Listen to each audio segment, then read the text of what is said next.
So UFC 262, Oliveira versus Chandler is now in the rearview mirror and it's time to start looking forwards. I'm going to break down every single fight that needs to be made after UFC 262. I've got all of the key fighters from that card on the screen right now, and I've got all of their future opponents that should be their future opponents, in my opinion, around the perimeter. I'm going to slowly reveal them and drag them into position. And let's start with the main event winner, Charles Oliveira. Amazing comeback win against Michael Chandler. He's going to need a little bit of time off because he did take some damage in that first round, eventually bounced back in the second. I believe his next matchup should be the winner of Poirier versus McGregor, and I'm going to use Dustin Poirier's face here for two reasons. One, I feel like he's going to beat McGregor in the trilogy, and two, I feel like he's actually earned it if he does beat McGregor. If Conor McGregor beats Dustin Poirier, there's still going to be a bit of a debate over whether or not he deserves the title shot. Either way, I think that's what the UFC is going to do next, and I kind of agree that that's the most sensible move to make.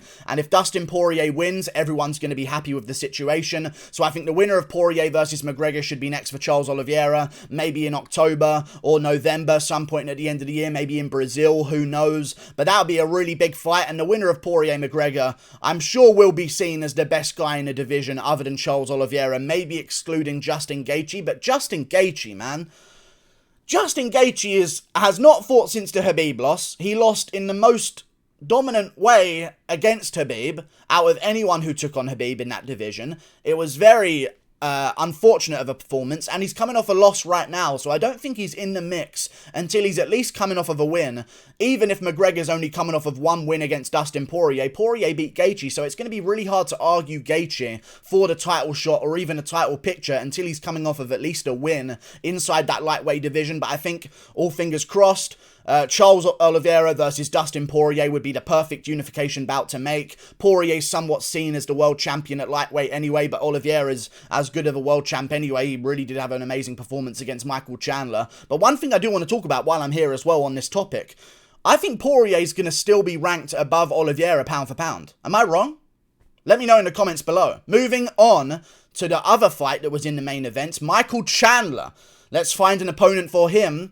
He lost very brutally, so he's going to need some time off. He did get TKO'd. Another fighter that lost quite badly on the card that did have an injury to their knee was Tony Ferguson. And I think that's the next fight that they need to make in the UFC. Michael Chandler, Tony Ferguson. You want to know why? Both of these fighters are in exactly the same position, and I think you need to take advantage of that by making a matchup with each other. You've got two fighters that arguably are on maybe their last run of their career. They're coming off of bad losses, so they're going to need some time off. They're both around a similar position inside those rankings as well, so it does make sense rankings-wise to do this. Some people would say, why are you giving Tony Ferguson another tough matchup? He's on a losing streak, maybe he should take on an up-and-comer. Maybe that's true. Maybe the up-and-comers are tougher matchups than the guys currently ranked at the top. We keep figuring that out longer and longer as we watch this sport. We see it over and over and over again. Michael Chandler, in my opinion, should be taking on Tony Ferguson. I think that's the best fight to make next, so that kind of spoils the next guy down here on the right, Tony Ferguson. His opponent is Michael Chandler. I've got two different pictures for each one. I don't know why. I could have just used the same ones but flipped them. Don't know why I did that. I've only just realised that now. But either way, I think that's the matchup that should be made. Both guys are in the same position. If they lose, they're probably done. So let's have them fight each other. That way we keep one of them involved. It's both big names. Main event of a fight night, 100%. Because the problem with Tony Ferguson and Michael Chandler is this. They're both big enough names to be in co-main event of pay-per-view slots to bring in some revenue for the company. They're big enough names to be in main events of fight nights. The problem if you start looking down the rankings at like jumping up a Rafael Fiziev or jumping up Arman Tsarukyan outside the rankings of the lightweight division is that those guys don't kind of belong in the positions on the cards that guys like Tony Ferguson and Michael Chandler do belong in. So I think they should be matched up against each other. Winner stays on. Loser probably calls it quits because they're both a little bit old, and I think if they lose, they'll start thinking about things like, well, it's going to be a really long pathway back to the title. For Tony Ferguson, it'd be 4 losses in a row, and the UFC might just cut him from the company anyway. For Michael Chandler, 35, taking a bit of damage in his career now, just got TKO'd. If he does lose again to Ferguson, he's probably going to call it quits. He's in it for the belt and nothing else. I don't think he's a guy to take 2nd place or 7th place, as his new ranking probably will be. I think Tony Ferguson versus Michael Chandler is the fight to make, and also they set it up in the press conference, in the build-up to 262 Oliveira versus versus Chandler. You don't need to do promo for this fight. You don't need to have press conferences. You don't need anything. Make it a main event of a fight night. The preview and the promo is already written. Tony Ferguson, Dana White privilege, talking about Chandler getting gifted a title shot that he didn't earn, and Chandler talks back and says if it was you in that position other than Dan Hooker, the result would have been the same, first round KO. The promo's already there. Make Tony Ferguson versus Michael Chandler. That's a fight I'd love to see in the main event of a fight night in October or November. Moving on to the winner of the co-main event, Beneil Dariush. In my opinion, Dariush's next opponent should be Islam Makhachev if he does beat Thiago Moises. I could curse so many things in this video by picking these winners ahead of time. Like, if Moises beats Makhachev and Conor McGregor beats Dustin Poirier, you know who to blame. Okay, I've cursed it already.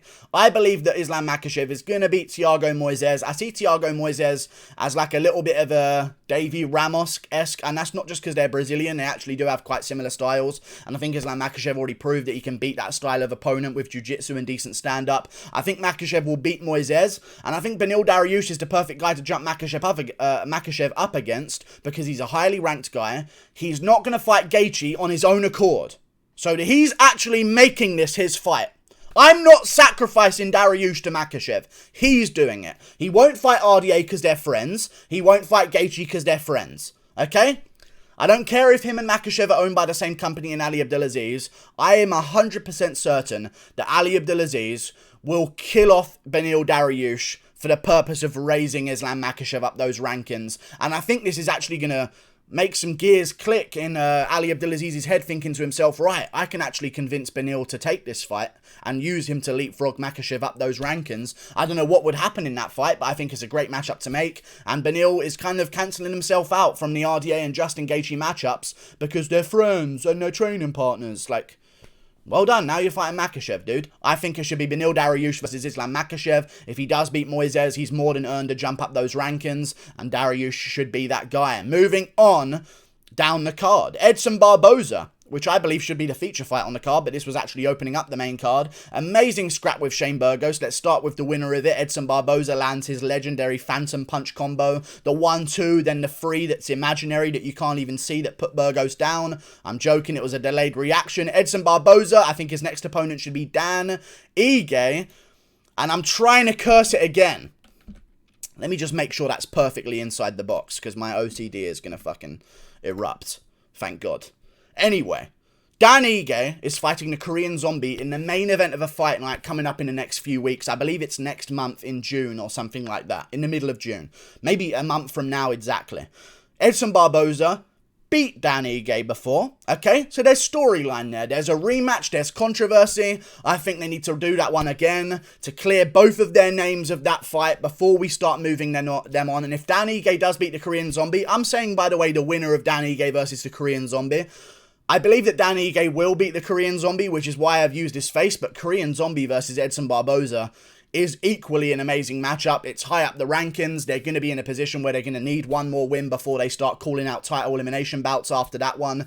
And I think Dan Ige is going to beat the Korean Zombie. And if he does, let's run the rematch between him and Edson Barboza. I need to see it again. Has Dan Ige improved? Has Edson Barboza improved in his old age? Who knows? I feel like we need to see that fight one more time because Edson Barboza won that fight. And if you do not make that matchup, Dan Ige is going to hold Barboza down the rankings by being above him. Like, oh, but you technically lost to him, so we can't move you up the rankings. I think we need to clear both of their names of that fight, make a rematch if Dan Ige does beat the Korean Zombie. But if the Korean Zombie wins, I don't mind that matchup either. Moving on to the other fight that was against Edson Barboza, the other fighter, Shane Burgos. Hurricane Shane Burgos. So I think his next opponent should be the matchup that never got made at UFC 257, Hakeem Dawodu. Me and Hakeem Dawodu, I think, should take on Shane Burgos next. I know he's taking on Movsar Evloev in a couple of weeks. If he wins that one or loses that one, either way, I want to see Hakeem Dawodu versus Shane Burgos. Either way, I think it will be a jump up the rankings for Hakeem Dawodu. The fight was made before. Dawodu pulled out for weird reasons. He said he was injured, but then signed the fight like a couple of weeks later, which was a very interesting situation. But the reason why I've matched him up with a guy who has a matchup coming up soon is because Burgos is going to need a lot of time off. Definitely around 5-6 months at least.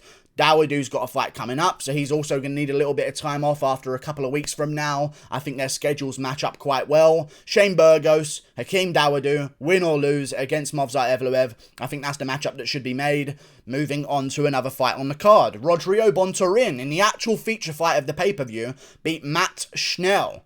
And it was a weird fight, very controversial. And I've got another controversial opponent for him to take on. And that man is Matheus Nicolau.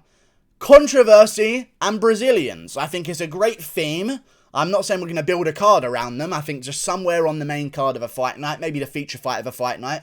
Rodrigo Bontorin, Matheus Nicolau. Rodrigo Bontorin beat Matt Schnell, but he beat Matt Schnell by first rearranging the weigh-in to a higher weight class of bantamweight, despite himself being a flyweight. And he then missed that bantamweight limit and won the fight. Which is obviously a little bit controversial, but either way, he won the fight against Matt Schnell. Matheus Nicolau did not beat Manel Kape, hence the controversy that I mentioned.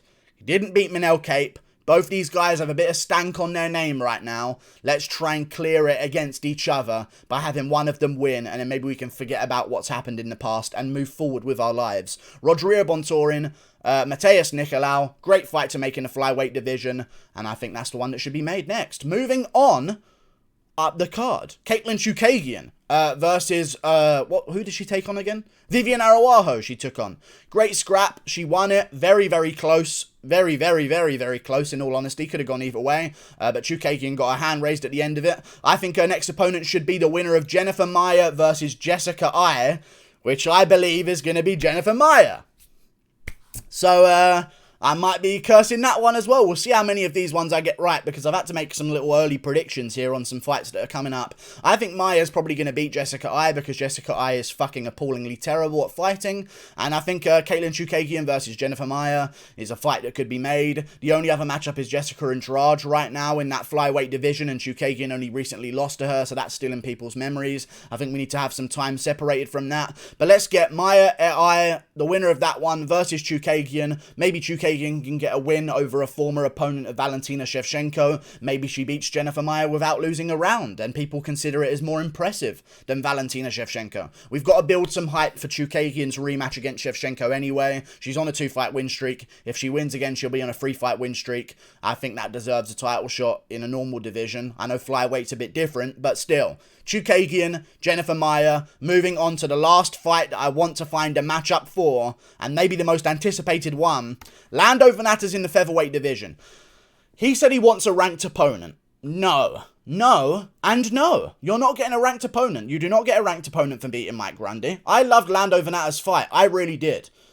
But you don't get a ranked opponent for beating Mike Grundy in your first attempt down at featherweight, okay? Now, let's get the ball rolling. Let's get Lando Vannata another win, then maybe another one, and then we'll start looking at ranked opponents, or maybe one good win and then a ranked opponent. I think his opponent should be another featherweight that's looking for that one fight that's going to earn him a chance against a ranked opponent. He's high up the rankings in the featherweight division. I believe he's actually higher up the rankings than Lando Vannata is, and his name is Alex Caceres, okay? Legendary brother of the man who choked out Kamaru Usman, I tell you. Alex Caceres versus Lando Vannata is the fight I want to see made in that featherweight division next. I think it's perfect. Both of their styles, I mean, Bruce Leroy, groovy.